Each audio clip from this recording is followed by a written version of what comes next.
Hello friends, good evening. कैसे हैं आप सभी? उम्मीद है आप सभी लोग बहुत ही अच्छे होंगे। मैं भी ठीक हूँ। आप सभी लोगों का स्वागत करते हैं आपके अपने channel Hindi world with pro में।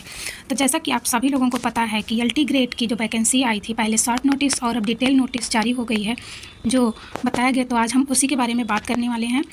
तो चलिए शुरू करते हैं। तो सबसे पहले आप देख लीजिए कि यहाँ पर दिया हुआ है जो कि परीक्षा के बारे में, जो यहाँ पर परीक्षा होगी उसके बारे में आप लोग देख लीजिएगा।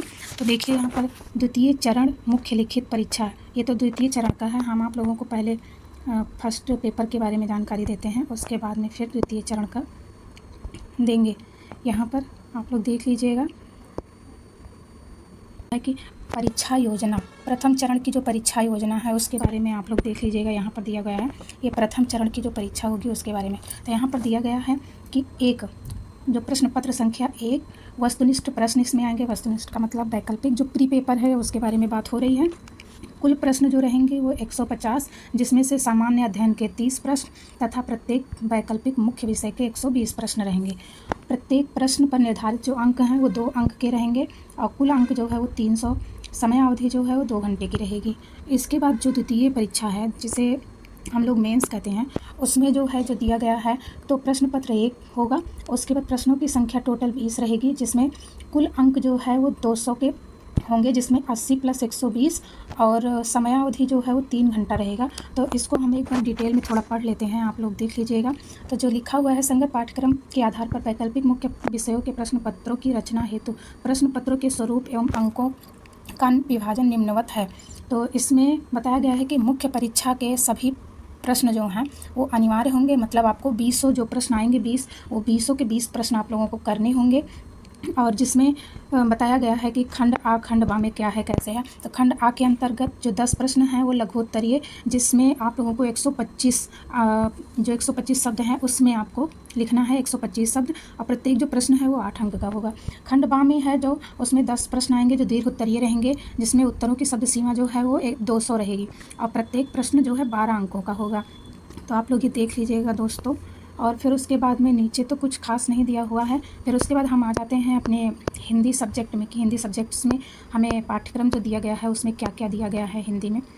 एक मिनट, ये हिंदी आ गया है। तो जिसमें बताया गया है हिंदी में कि हिंदी साहित्य का इतिहास, जिसमें से आदिकाल, भक्तिकाल, संत काव्य, सूफी काव्य, राम काव्य, कृष्णधारा, रीतिकाल। उसके बाद आधुनिक काल में भारतेंदु युग, द्विवेदी युग, छायावाद, प्रगत, प्रयोग और नई कविता।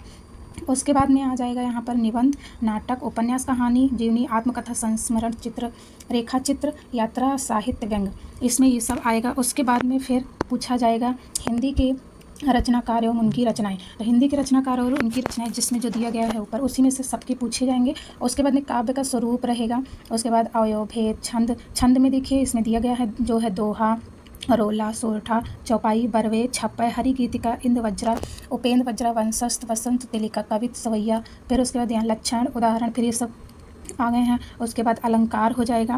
तो अलंकार में अनुप्रास, यमक, श्लेष, वक्रोक्ति, उपमा, रूपक, उत्प्रेक्षा, अतिशयोक्ति, प्रतीप, संदेह, भ्रांतिमान, अत्युक्त, अन्वय, काव्य गुण और काव्य दोष भी पूछे जाएंगे। उसके बाद में फिर हिंदी की विभाषाएं और बोलियां भी पूछी जाएंगी।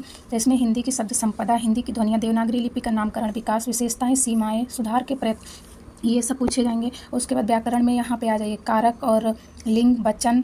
उसके बाद में फिर उपसर्ग, प्रत्यय, वर्तनी, वाक्य शुद्धि, पर्यायवाची, विलोम, श्रुति संभिन्नार्थक शब्द, वाक्यांश के लिए एक शब्द, मुहावरा और लोकोक्ति। उसके बाद फिर संस्कृत साहित्य में जो है संस्कृत के प्रमुख रचनाकार, जिसमें से आ जाएंगे कालिदास, भवभूति, भारव, माघ, दंडी, श्रीहर्ष, बाणभट्ट। और फिर संधि, स्वर, व्यंजन एवं विसर्ग, समास, शब्दरूप, सर्वनाम एवं धातुरूप, कारक, प्रयोग। उसके बाद में एक क्वेश्चन आएगा अनुवाद का, मतलब एक क्वेश्चन क्या उसमें से तो आ ही जाएंगे। तो ये रहा हिंदी का जो पाठ्यक्रम है दिया हुआ है, हिंदी का पाठ्यक्रम। आप लोग यहाँ से स्क्रीनशॉट लेके रख सकते हैं वीडियो को रोक के। उसके बाद फिर अपनी तैयारी अच्छे से कीजिए दोस्तों। करते हैं। थैंक यू, नमस्कार।